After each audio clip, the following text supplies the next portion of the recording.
All right. Hey, good morning, everyone. We'll go ahead and get started. I'm sure we'll have a few more trickle in here, but we got a lot of ground we got to cover today. So I'm gonna go ahead and go for it. We're gonna keep our foot on the gas. But hey, thank y'all for coming. We are getting close to the end of our class. Today we're talking about the Anxious Generation Part 2. This Part 2 of our class, but we're going to talk about Parts 3 and 4 of the book. And then next week, I believe Pete is doing TechWise Family. And then Kyle is going to wrap us up with Handing Down the Faith. So that's what's coming.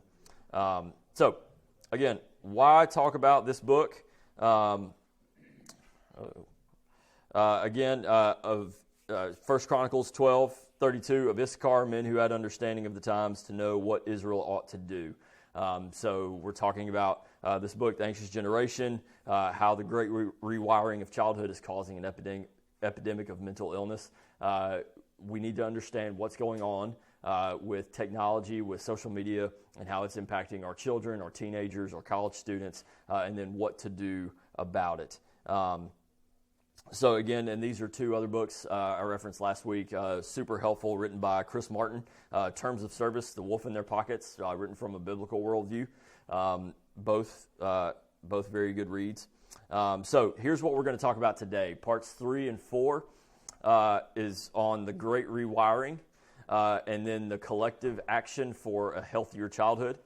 And so chapters 5 through 8, we'll just go through the chapters real quick. Chapter 5 is the 4 foundational harms. Chapter 6, why social media harms girls more than boys. Chapter 7, what is happening to boys. And then chapter 8 is spiritual elevation and degradation. And then chapters 9 through 12 is the collective action part. Preparing for collective action, what governments and tech companies can do now, what schools can do now, and what parents can do now. So again, like I said last week, and like Haidt opens the book with the children, the generation, Gen Z, that grew up and got their first smartphone between 2010 and 2015, is essentially like asking them to go live on Mars without giving them any of the tools, any of the training, any of the preparation that they need to survive on Mars. So 4 features of social media platforms. So if you're wondering, like, all right, am I engaged in social media? Is my kid engaged in social media? These are really the 4 main features of social media platforms. First, they have user profiles. Users have individual profiles where they share personal information and interests. Next is user-generated content. Users create and share a variety of content to a broad audience: text, posts, photos, videos, etc. Next is networking. Users can connect with other users by following their profiles, becoming friends, etc. There's a great Jim Gaffigan bit where he talks about it's only acceptable to say you're following someone on social media. You can't say you're following someone else in real life. Otherwise, it's just creepy. And then interactivity. Users interact with each other and with content they share, liking, commenting, messaging, sharing, etc. So Facebook, Twitter, Instagram, Snapchat, TikTok, YouTube. We could say texting is a form of social media, okay? So these are the 4 features of social media platforms. So if you are engaged in social media, or if you're engaged in something and it's got all this, even if it's not one of the big dogs, this is social media, and same goes for your children, okay? So let's talk about the 4 foundational harms that come from technology, smartphones, social media. Social deprivation, sleep deprivation, attention fragmentation, and addiction. Okay? So let's talk about each one of these. Social deprivation. In 2020, 68% of parents said that they sometimes or often feel distracted by their phones when they're spending time with their children. And those numbers were higher for parents who were younger and who were college educated.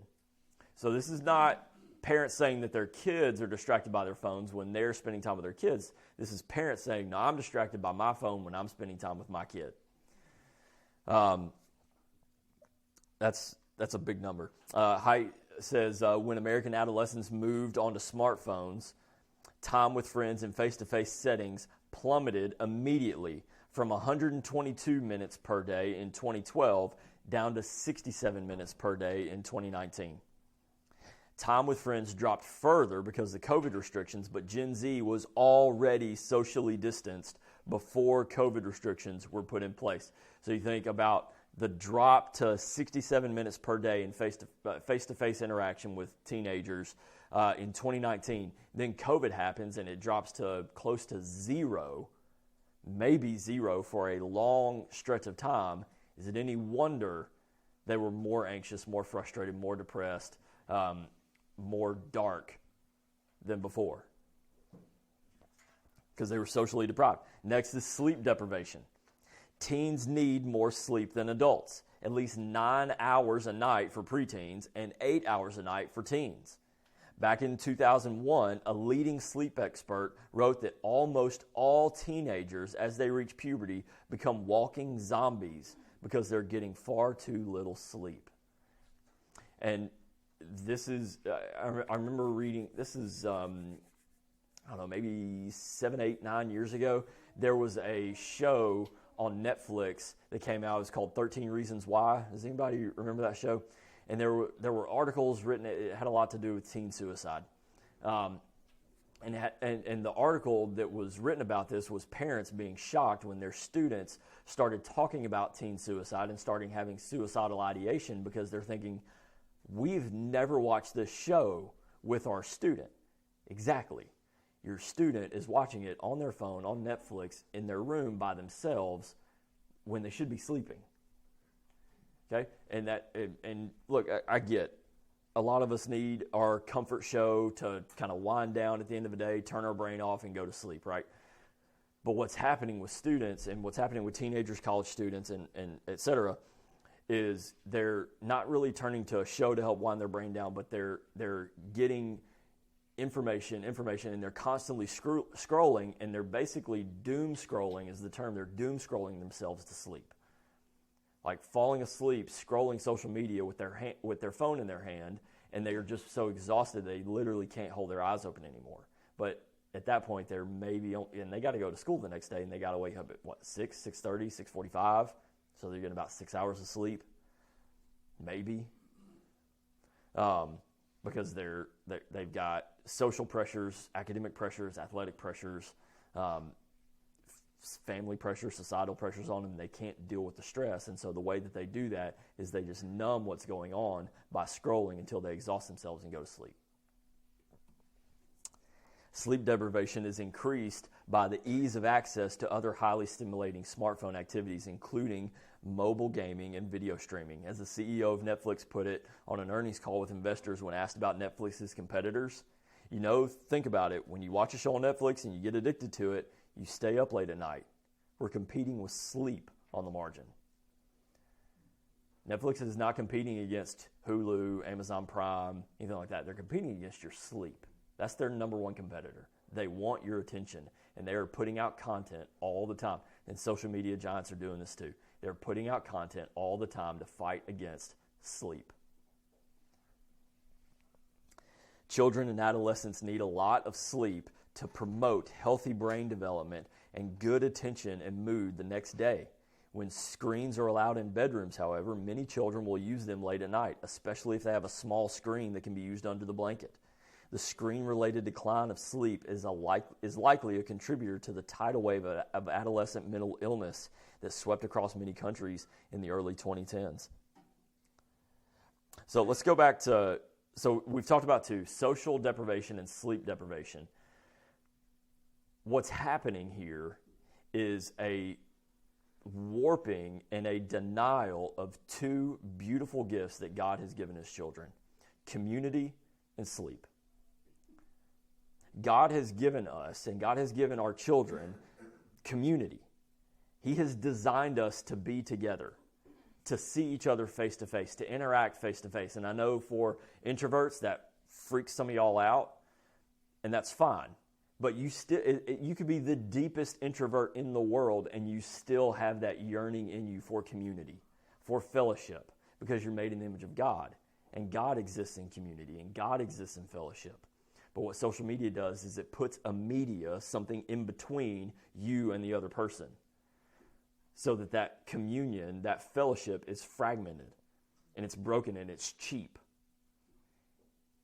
And then the other gift that we're denying is sleep. God gives us sleep as a good gift for our bodies, but also our minds and our souls.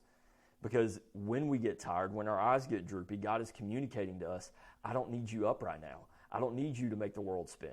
I'm making the world spin. You need to go to sleep and wake up tomorrow to find that everything's fine. The world did not end because you took a nap.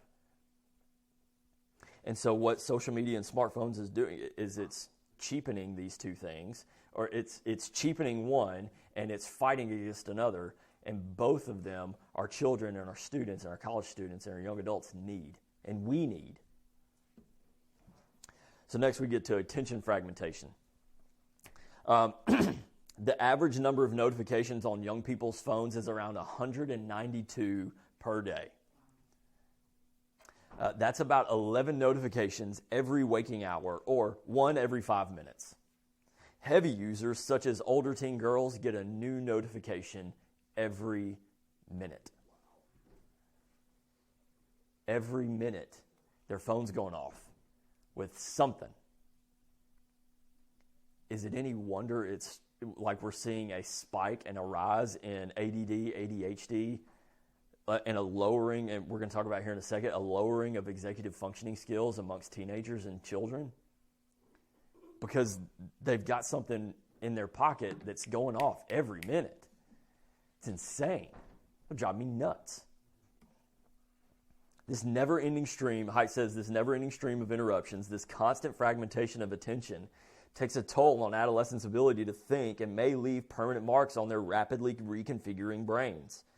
Many studies find that students with access to their phones use them in class and pay far less attention to their teachers. I don't know if there's ever been a more obvious statement written in the history of literature. Duh. If I can scroll ESPN instead of paying attention in chemistry, what do you think I'm going to do? People, he goes on to say, people can't really multitask. All we can do is shift attention back and forth between tasks while wasting a lot of it on each shift. He keeps going. One of the main skills that adolescents are expected to develop as they advance through middle school and high school is executive function, which refers to a child's growing ability to make plans and then do the things necessary to execute those plans. A phone-based childhood is likely to interfere with the development of executive function because they never stick with anything. They flip from one thing to the next, to the next, to the next, to the next, because their attention's fragmented. They can't focus that fragmented attention on anything that takes a long time to develop. And then we get to addiction. So in the book, he talks about this hook model here. And this is what basically every phone developer, every app developer, every social media giant uses to hook your children in, to hook your students in, and to hook you in, okay? So it starts with a trigger. Your phone goes off, okay? They identify an external cue with an internal desire. Your phone goes off. Ooh, I got to see what that is. There's the hook, or there's the trigger, okay? The action. You open the notification. You find the simplest action in anticipation of a reward. You don't know what's going to be on the other side of that notification. It could be an awesome text, or it could be a really cool post, or it could be this awesome video that somebody sent you. You don't know until you touch it, right? That leads to number 3, a variable reward. Make it rewarding and leave users wanting more. So that video could be really cool and really awesome, or that text could be really funny, or it could be a complete and utter waste of your time. Doesn't matter. You opened it. They got you. It's a variable reward. You don't know until you open it. And then you get to number 4, investment. Get users to put in a little work to raise the chances of retention. They've already got you in the app. So that video that you open might not have been worth it, but maybe the next one will. Or maybe the next one will. Or maybe the next one will. And then 3 hours go by, and you're still there. And then it keeps going. And maybe you put your phone down for like 2 minutes, and then you pick it up again because either you got another notification, or that hook is already in your brain. You're like, maybe I'll go back and see what else is there. And on and on and on and on and on and on it goes. The teenage brain is usually about 80% mature. The remaining 20% rests in the frontal cortex. At this time, teens are highly dependent on their temporal lobe, where emotions, memory and learning, and the reward system reign supreme. So what Haidt is saying here, and what tons of scientists have said that back up this statement, is that when they're in that 80% where they don't have all their prefrontal cortex, where ration and decisions and all that stuff gets made and all those decisions get made, all these app developers, phone developers use that hook system to stick in where emotions, memory and learning, and reward system reign supreme. They're not worried about getting into your child's or yours prefrontal cortex. They're worried about getting in where the reward system reigns supreme. Yeah. Question: does Haidt talk about how teenage girls' brains tend to mature faster than boys' brains, and what effect that has? Yes, he does talk about that, and we're going to talk about what happens to why it affects girls more here in a second. But yes. That he does talk about that. Yeah. Then he quotes Stanford University addiction researcher Anna Lemke. She says, "The smartphone is the modern-day hypodermic needle, delivering digital dopamine 24/7 for a wired generation." So here's what happens when we're in that hook system. When we're in the hook system of addiction, he says dopamine release is pleasurable. So when your phone goes off and you open that notification, you get a hit of dopamine in your brain. Okay, that's the reward system. It's brain candy. I heard one scientist say. Okay, so dopamine release is pleasurable, but it does not trigger a feeling of satisfaction. Rather, it makes you want more of whatever you did to trigger the release. Insert cocaine, insert pornography, insert alcohol in place of dopamine. This is addiction. We're just addicted to a chemical that our bodies produce. So common dopamine withdrawal symptoms, like if you have taken your phone or taken social media away from a teenager, anxiety, irritability, insomnia, dysphoria. Because they don't have that hit anymore. And this is this is just a microcosm of sin, is it not?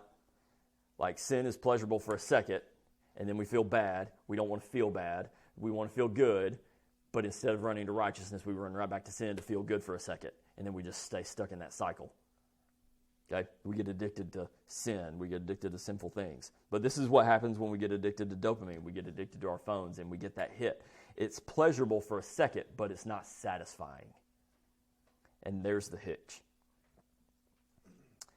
So, now let's talk about girls. Why social media harms girls more than boys. Here's the four main arguments that Haidt makes. First, girls are more affected by visual social comparison and perfectionism. Girls' aggression is more relational. Girls more easily share emotions and disorders.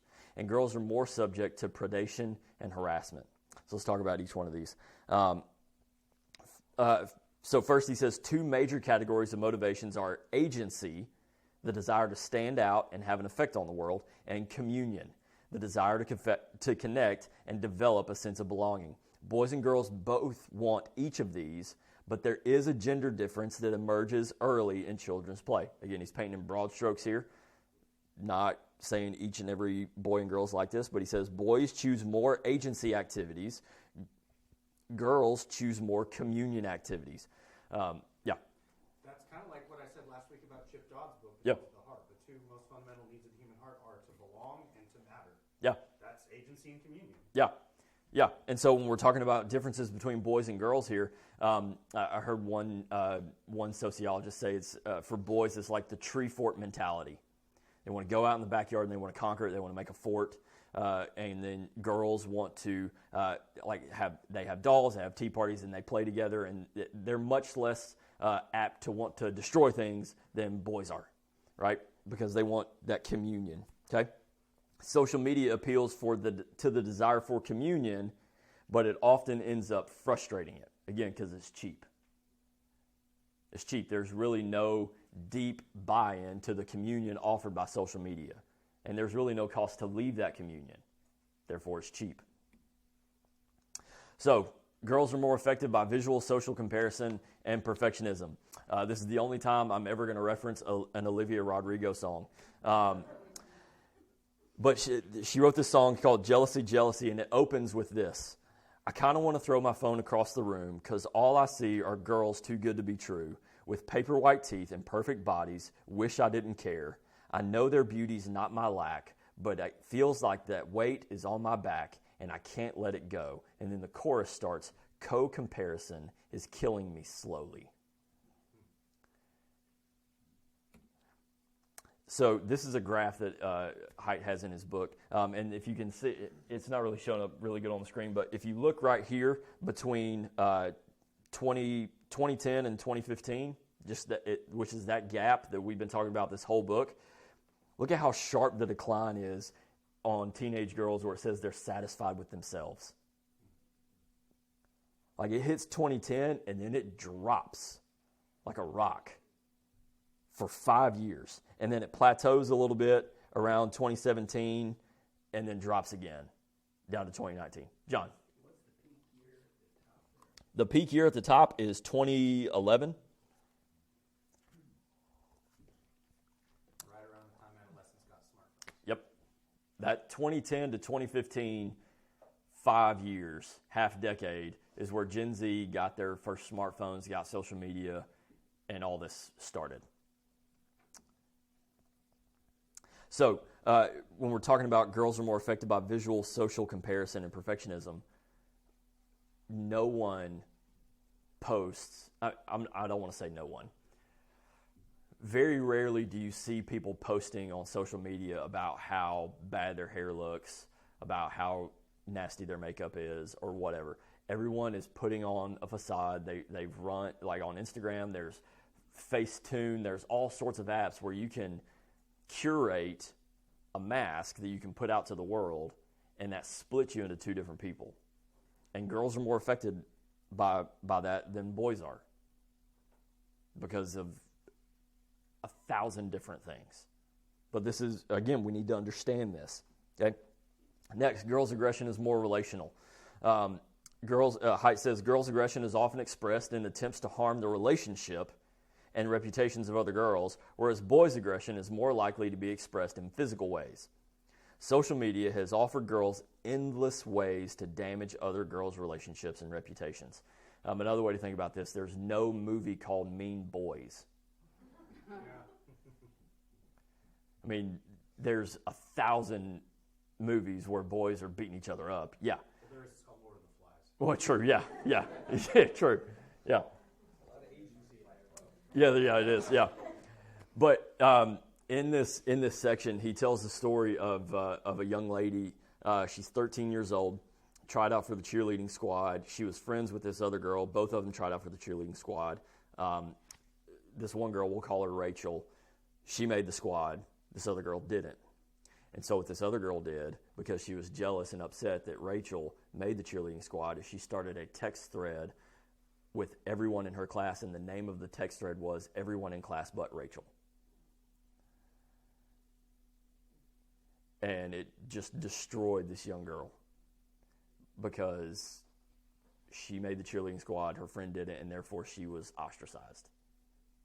And like there were other girls on the cheerleading squad on that text thread, but they jumped on it immediately because they maybe had something that they didn't like about Rachel either.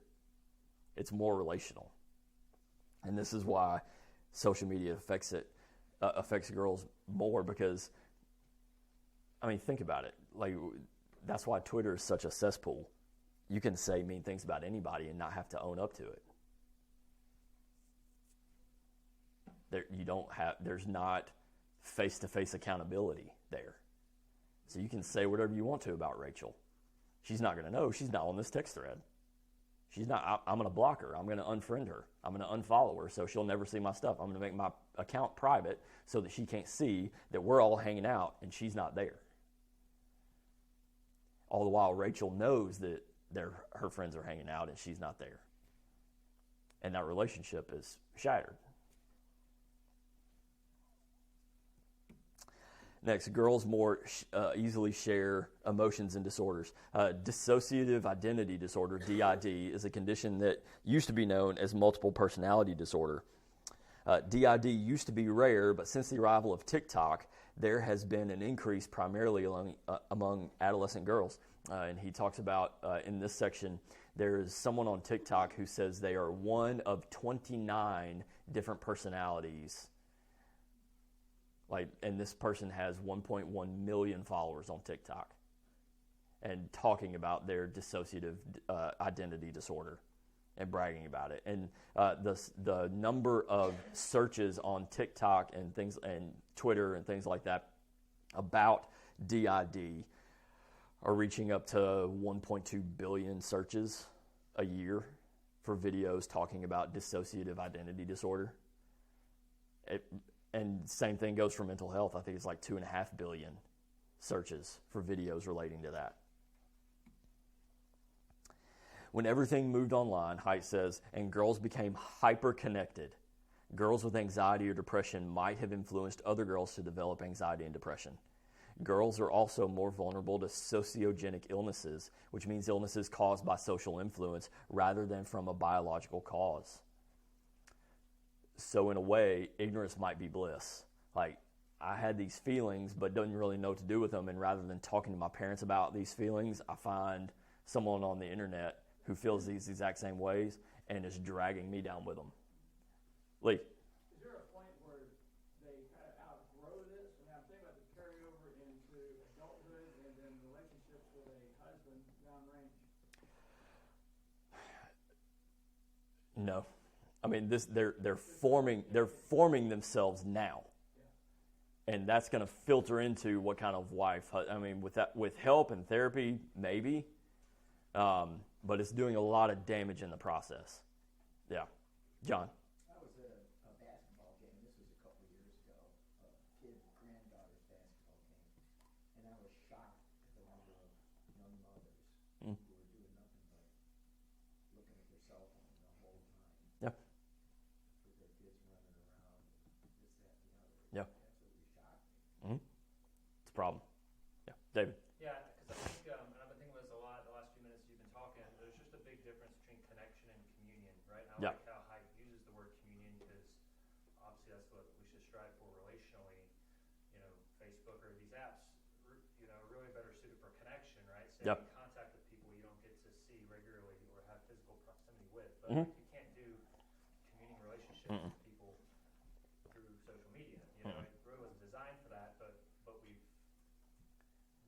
mixed it up. You know, there's a toxic mess now where we confuse connection and communion, and now we get into we're older and mothers and fathers, and we are still kind of screwing up. Yeah, absolutely. What those things are supposed to be intended for. Absolutely. Next, girls are more subject to predation and harassment.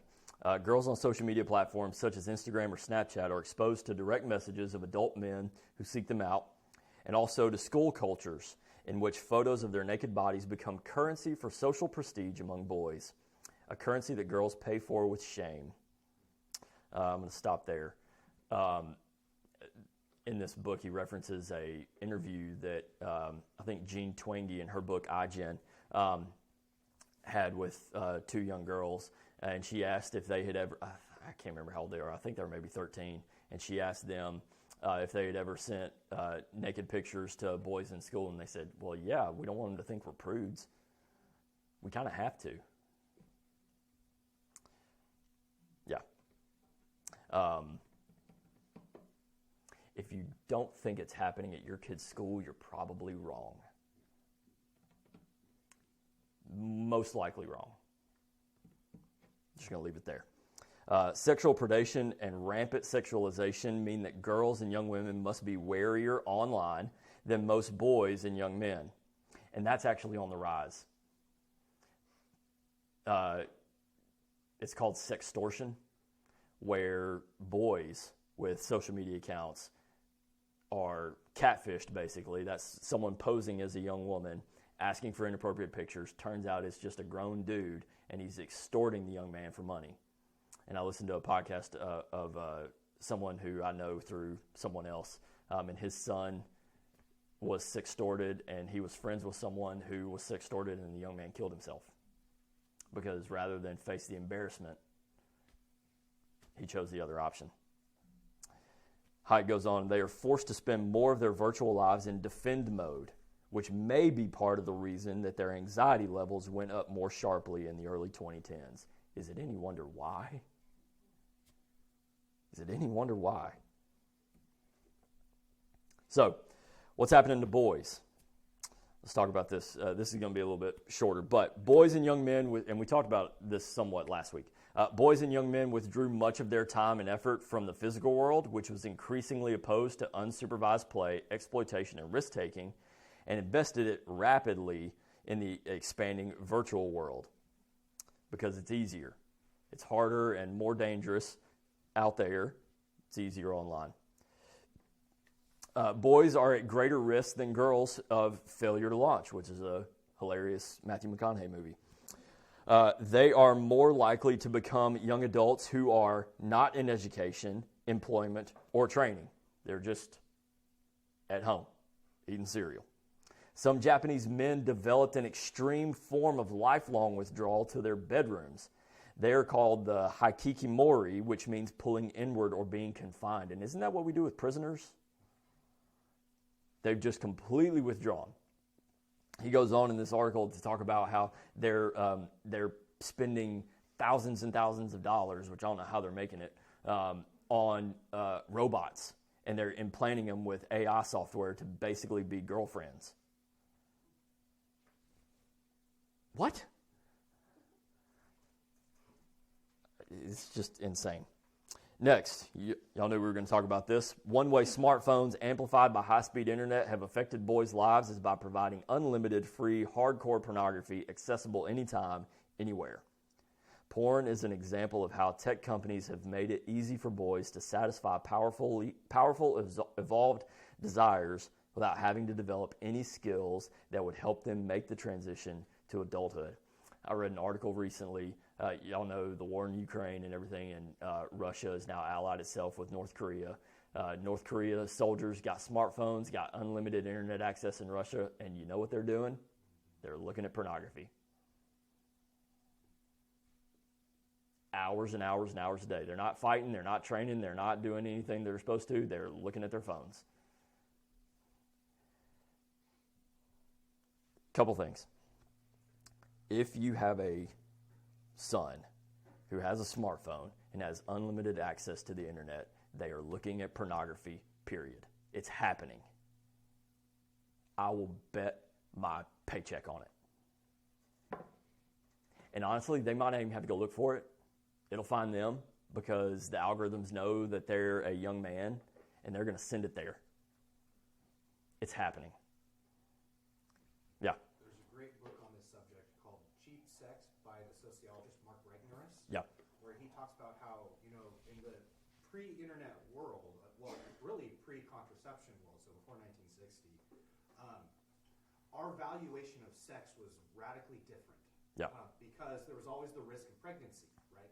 Yep. And so that made it more costly for women, and therefore women required higher standards of men to Yep. pursue them, right? So you had to have a job, you had to be willing to commit and all that.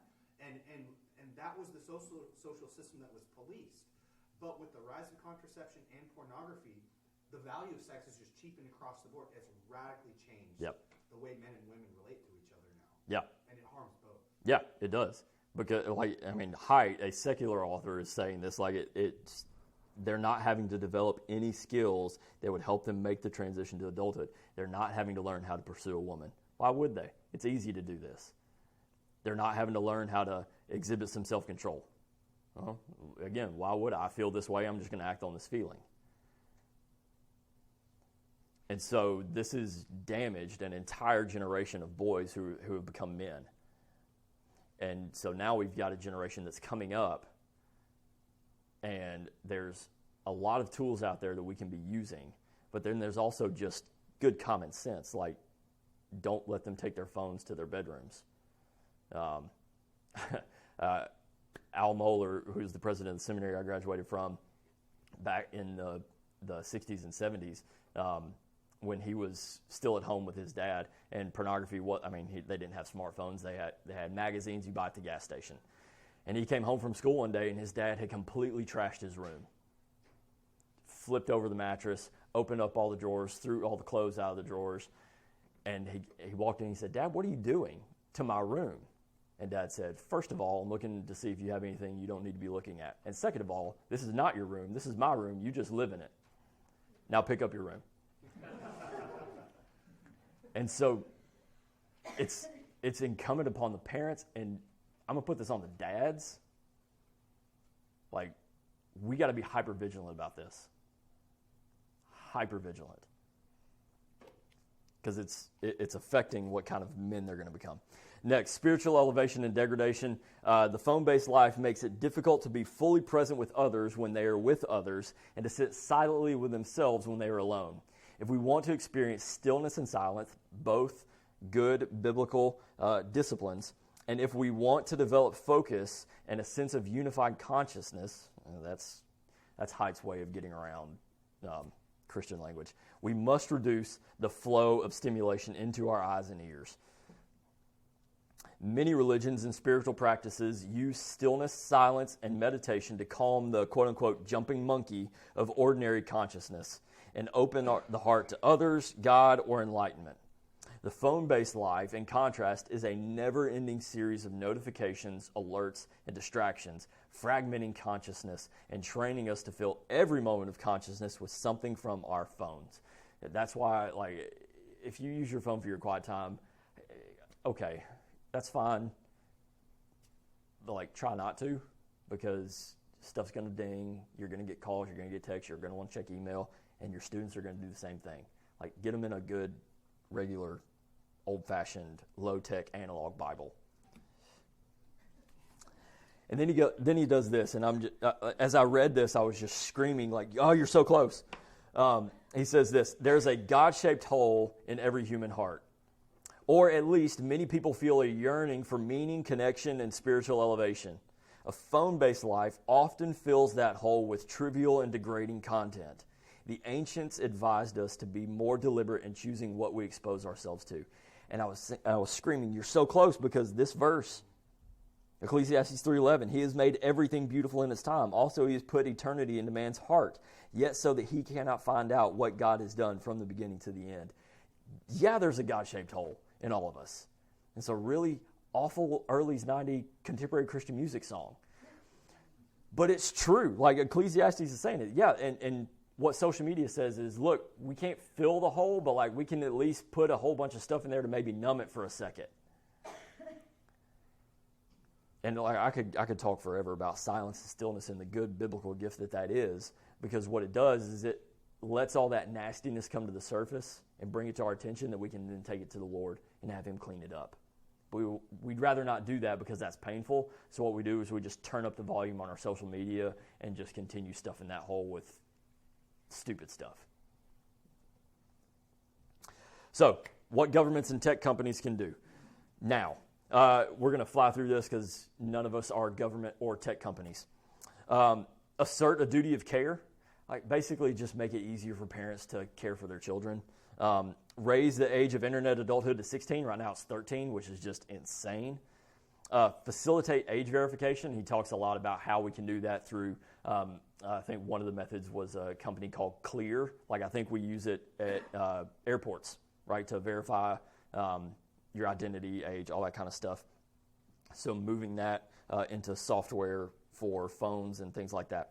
Encourage phone-free schools, parents pushing, governments and tech companies pushing for phone-free schools. Stop punishing parents for giving children real-world freedom. Read an article 2 weeks ago where a mom in Georgia got arrested for child neglect because she sent her 10-year-old less than a mile down the road from their home to the store to get something. She got arrested. It wasn't child endangerment or anything. It was less than a mile from her home, and she wanted to give her son real-world experience. But nope, can't do that. Encourage more play in school. Design and zone public space with children in mind. And then more vocational education, apprenticeships, and youth development programs. what schools can do now. First, phone-free schools. Next, playful schools. We'll talk a little bit about that. Better recess and playgrounds, and then re-engaging boys is a big one. So phone-free schools, like for example, my kids go to Westminster. They went phone-free this year based off of this book.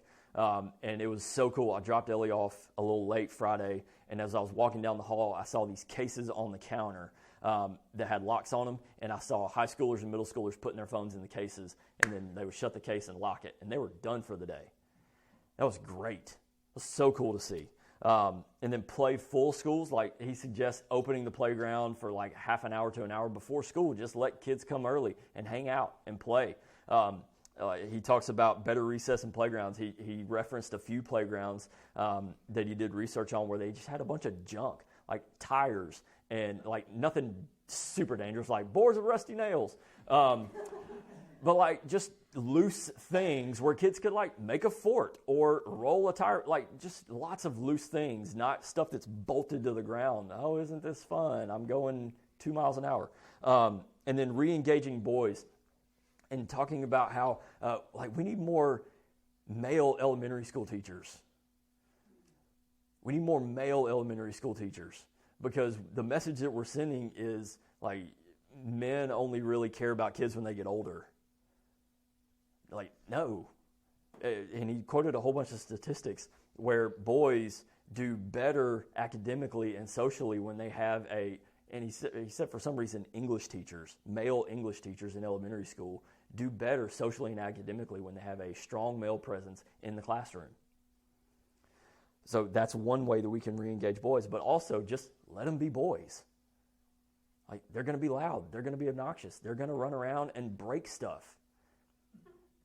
Okay, it's an accident. Like, we need to harness that a little bit, but we can't make boys act like girls because they're not girls. Girls are quiet and they're sweet and they can be catty, but boys and girls act different, so let them act different. All right, what can parents do now? Be gardeners, not carpenters.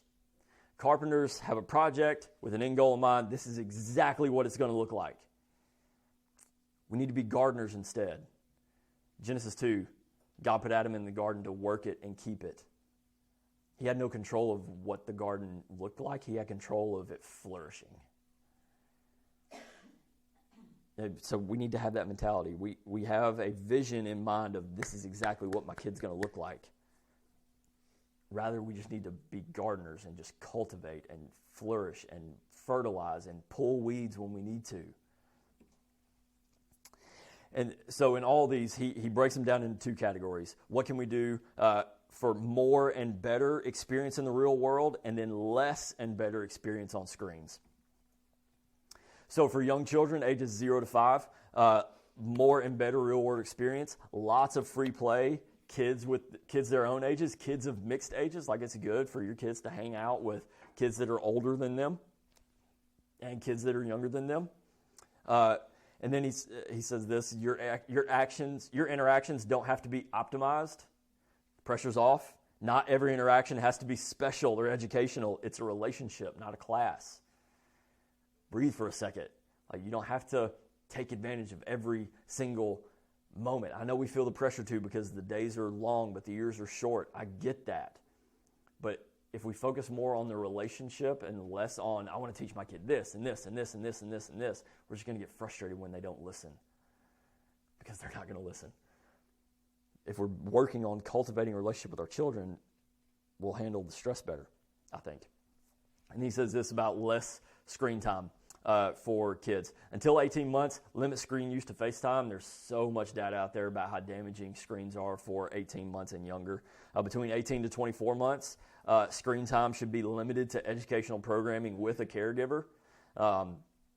Children 2 to 5, limit non-educational screen time to 1 hour per weekday and 3 hours on weekend days. That seems a little high, but that's, again, these are just his suggestions. He's done all the data and the research, but again, make your own decisions. Children 6 and older, encourage healthy habits and limit activities on screens. When they get to 6 and older, you can kind of ration with them a little bit, okay? And then he goes on, he says, turn off all screens during family meals and outings, okay?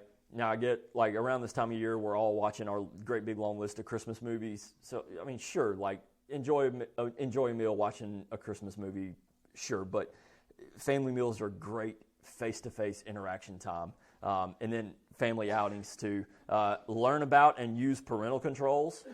Do the research. Figure out what devices you have and how you can use parental controls on them. Avoid using screens as pacifiers, babysitters, or to stop tantrums. One thing that I can't remember if he references this in the book or not, but one thing I've heard elsewhere is if your kid is melting down, take them outside. Let them touch some nature. Like let them touch a tree, touch a rock. Just get them outside for a second. Okay, that way they get out of their world into God's world. And then turn off screens and remove them from bedrooms 30 to 60 minutes before bedtime. Okay? Doing good on time. All right, elementary and middle school children, ages 6 to 13. More and better experience in the real world. Practice letting your kids out of your sight without them having a way to reach you. All right, helicopter moms. I know that's scary, but it's good for them. Okay? Let them out of your sight without them having a way to reach you. Okay? Again, these are just his suggestions. I know that we all feel differently about this, but encourage sleepovers and don't micromanage them. Make your own decision. Like, we've got our own rules about sleepovers. I know lots of families have their own rules about sleepovers. So if this is something you're going to do, fine. I think there's a new trend that I just heard about this year. It's called a late over. Like, my kids have been to a late over at the Zampini's house. Like, that way they're not sleeping at your home, but they get to stay up a little bit late, which for little kids is like 9:30, which is my bedtime. But encourage them and don't micromanage them. Like, you don't have to program every minute of the sleepover. Just let them do their thing, okay? Encourage walking to school in a group. Now, Memphis, I know that might be a little tricky, or if your kid goes to a private school way far away, but if you have the ability, why not? After school is for free play. Instead of coming home and hitting the books or coming home and studying or going straight to extracurriculars or whatever, like, encourage some free play just to relax. This is one that I think all of us can get behind. Go camping. Like, go camping. It's so fun. Like, one of my kids' favorite things to do, we go camping once or twice a year. We go somewhere up in Missouri, and there's this awesome creek with a million rocks. They will stay out there all day and just throw rocks in the creek, and it's amazing. It's so fun. Next, find a sleepaway camp with no devices and no safetyism. They're not going to worship child safety. I mean, they're not going to throw your kid off a mountain or anything, but they're going to let them feel some risk and learn how to manage it. Form child-friendly neighborhoods and playborhoods. Okay, so if you have a neighborhood that's got a lot of kids, get to know the kids in your neighborhood. Like, this is just part of what it means to be salt and light in the world. Like, we should know our neighbors. And your kids are a great intro to that, right? A great way to get to know your neighbors. If they got kids, introduce your kids to their kids, okay? So going back to number one, letting your kids out of your sight without them having a way to reach you. Haidt says the cure to such parental anxiety is exposure. Experience the anxiety a few times. Take conscious note that your worst fears did not occur, and you learn that your child is more capable than you had thought. They didn't get attacked by an eagle on the way to so-and-so's house, okay? They didn't get kidnapped by terrorists. They're okay. So feel that anxiety, and then it's progressive exposure therapy. Okay? Screen time. 6 to 12-year-olds, no more than 2 hours per day is recommended for screen-based recreational activities. There's so much science behind that number, 2 hours. Learn how to use parental controls and content filters. Focus more on maximizing in-person activity and sleep than on total screen hours. Provide clear... So for number 3, like, don't let screens be the first option for entertainment for your kids. Okay? Next, provide clear structure to the day and the week. So, for example, in my home, my kids know they do not get to play video games until it's Saturday or Sunday. They don't even ask at this point. Well, Whit does, but I mean, he's 4. He doesn't know what today is. He thinks tomorrow's Christmas. So provide clear structure to the day and the week. They know we don't get video games till Saturday or Sunday. Delay the opening of social media accounts until 16. And it's key there, opening. Delay the opening of social media accounts until 16. That means letting them have their own. And so he said there's a difference between using social media and opening an account. So for example, like technically I use social media. Like one of our favorite things to do, Aaron's on TikTok, and one of our favorite things to do is sit in bed and watch TikTok and watch animals do stupid things. It's hilarious. I laugh for hours. I'm using social media, but I do not have a social media account. There's a difference. Next, talk to your preteen about the risks and listen to their thoughts. Talk to your preteen about the risks. This is why we're waiting till 16. This is why you have a dumb phone. We're going to let you in on the secret. It's dangerous out there, and we are trying to shepherd you as best we can. And next, look for signs of addiction or problematic use. What are the signs of addiction and problematic use? Glad you asked. First, it interferes with their daily routines and commitments, such as school, work, friendships, and extracurriculars. They have a strong craving to check social media. They start lying or using deceptive behavior to spend time online. They choose social media over in-person interaction. It prevents them from getting 8 hours of quality sleep. It prevents them from engaging in regular physical activity, and they keep using social media even when they express a desire to stop. That is every addict on the planet. I want to stop, but I can't. Insert whatever drug of choice. I want to stop, but I can't. Also, it might be helpful if you look for yourself in this list. Teenagers, more and better real-world experience. First, increase their mobility. Encourage them to get their driver's license as soon as they possibly can. I know it's going to make your insurance go up and your stress go up, but encourage that. Okay? Increase their mobility. Rely more on your teen at home. Give them more home responsibility. Encourage your teen to find a part-time job. Alan, I bet you could use some more Chick-fil-A employees. There you go. Helping you out, man. Next, find ways for them to nurture and lead. Give them social responsibility, right? Have them help out with VBS. There's some ways for them to nurture and lead right there. Consider a high school exchange program. Get them out of your house, send them to another country. That'll be fun. Next, bigger thrills in nature. Let them go hiking. Let them go out to Shelby Farms and go ride bikes or whatever. Maybe take a gap year after high school. Let them explore a little bit. There you go. See? John Hodges got a great gap year program. Highly encourage that. Okay? Haidt says, around 2012, an adolescent started getting smartphones, and when those anxiety graphs shot upward, something else happened. Their parents got smartphones too. And those smartphones gave parents a new superpower that they did not have in the era of flip phones, the ability to track their children's movements at every moment. Life 360, anybody else? Yeah.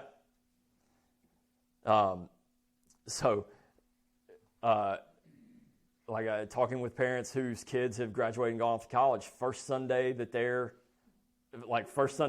off at college, every parent's checking Life 360. Are they going to church? Are they going to a restaurant? Where are they going? Oh, there's a Starbucks next to the church. Okay, I can't tell if they're at church or Starbucks. Right? There's a Starbucks in the church. Yeah. Right? Letting go is hard. And look, I know I'm saying this as a parent of a 9, 7, and 4, and all you teenage parents are rolling your eyes at me. I get it. I'm going to call you when I'm at that point. And I'm going to have you talk me down how it's going to be okay. Right? But letting go for a second. All right, we're going to wrap up with this. So he talks about collective action. You mean covenant community? Because this is the point. He says this: your actions as a parent can contribute to solving the collective action problem. If you delay giving your child a smartphone, it makes it easier for other parents to do so. If you give your child more independence, it makes it easier for other parents to do so too. If you do it together with other families, it will make it easier still and more fun. Like talking with friends last night, getting to the point where, if once our kids grow up and they say, everybody I know has a smartphone. No, they don't, because I know 4 other families that aren't letting their kids have smartphones yet either. So this whole everyone you know business isn't accurate. And it helps having this covenant community saying, look, I get this is hard, and I get we're swimming way upstream, but we know this is better, don't we? May God give us grace. Let's pray. Father, thank you for this class. Thank you for this book. Secular as it is, thank you for all the help that it gives us. Father, I pray that as parents move forward, either with children that currently have smartphones and social media or those that don't just yet, Father, I pray that we would be wise in how we do this. You would give us grace, you would give us wisdom, that you would give us patience and humility to see it in ourselves and to own our sin and to own our own smartphone, social media addiction before our children. And may you help us point our children to righteousness and the gifts that you have given us in nature, in your world that you've created, in the covenant community to which they belong. It's in Christ's name we pray. Amen. Sorry, real quick, a couple more resources I want to point out to you guys. Over here on the side, first, Common Sense Media, apps, video games, books. If your kids want to watch it, check it out on Common Sense Media, or at the bottom, Plugged In. That's from Focus on the Family. That's from a more biblical worldview. Gives you language content, violence content, sex content, whatever. It's like spiritual content. There's anything redemptive maybe in the movie or TV show. Covenant Eyes, internet blocking, filtering, accountability. It's what I use. It's fantastic. Best $200 I spend every year. If you've got devices, you need it on it. This red book, iGen, is written by Jen Twenge. It came out maybe 10 years ago. But it's basically more of the same. And it's even out of dated. I mean, who has a phone with wired headphones now? Yeah, very, very little. Down here at the bottom, this is the Anxious Generation website. It's got more data, more graphs, more resources if you want that. And then these two over here, if you're talking about letting your kid have a phone or have a smart device, these two, this is the Gab phone and the Gab watch. This is a way for you to let them have some communication devices without internet browser, social media, whatever, a way for them to contact you.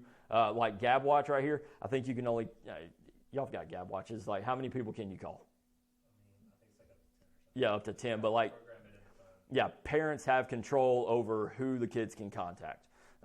So I think that's it. There's some resources for you guys. Thank y'all for listening. Sorry I went a little long.